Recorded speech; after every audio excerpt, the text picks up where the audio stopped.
In our world of noisy, congested, high input environment where we have so many data points and so much information being flooded at us, bombarding us constantly all the time, how is it that you can capture another human being's attention and hold that attention long enough to be able to be an influence in their life, to have a significant impact with them? A number of years ago, as I was driving down the street in St. Louis, I had an amazing experience that I think will answer this question for you. Here's what happened. We're in this van, and I've got part of my family in the van, and we're driving down the street, and this is a noisy, busy, high input environment. Thousands of cars all around me traveling 80 miles an hour. Anybody makes the slightest slip up and bam, there could be all kinds of accidents and problems. On the other side of the street, there's thousands of cars coming the other way. There's high rises, there's billboards, there's music blaring in the car. The kids are chattering, there's all this talking, there's visual inputs, sound inputs, tactile inputs, there's all these things coming at me.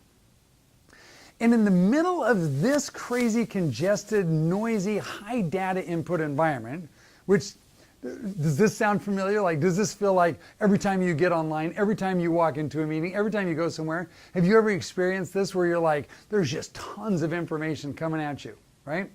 Well, I promise you, every time you're in some kind of an auditorium, doing some kind of presentation, doing some kind of demonstration, and you're trying to capture attention, you're competing with this kind of an environment. There are cell phones, there's iPads, there's business meetings that they're thinking about, there's all these different things going through their minds and connecting with their neurons. They're thinking about a lot of stuff, and somehow, somewhere, some way, you need to reach into that mind being bombarded with all this information, grab their attention. So how do you do it?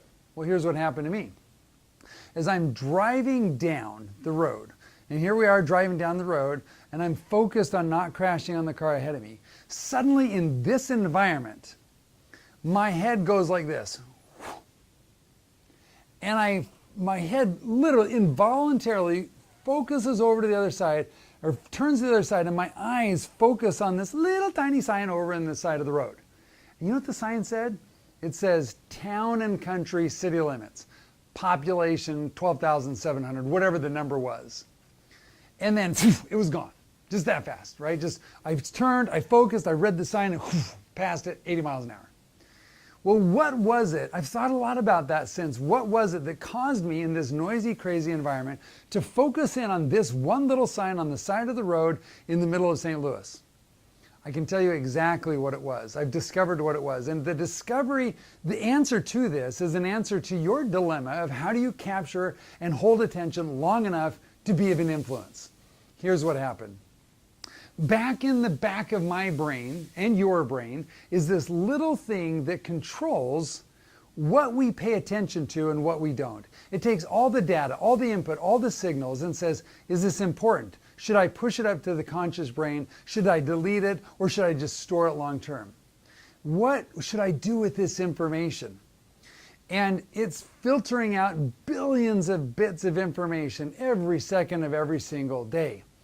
And the things that it has registered as important, it will in fact push up to the conscious brain and sustain there for as long as it continues to deem it as important. As soon as it's deemed as irrelevant, not important, not a priority, gone, it's flushed. Well, this little part of the brain is called the RAS, the Reticular Activating System. And if you can come to understand what is going on inside the RAS of your listener, of your audience, of your board members, of the people that you're leading, if you can understand what's happening inside that RAS, then you can immediately use a series of words, a series of pictures, ideas, concepts, emotions, body language to constantly fire and trigger those RAS factors inside of their mind.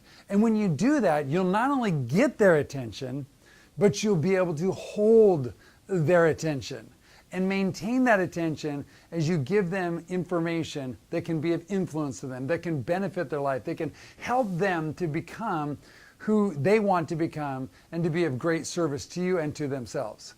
This is the way that we maintain attention and the way that we can have greater impact and influence in other people's lives. Now, how do you discover what's in the RAS?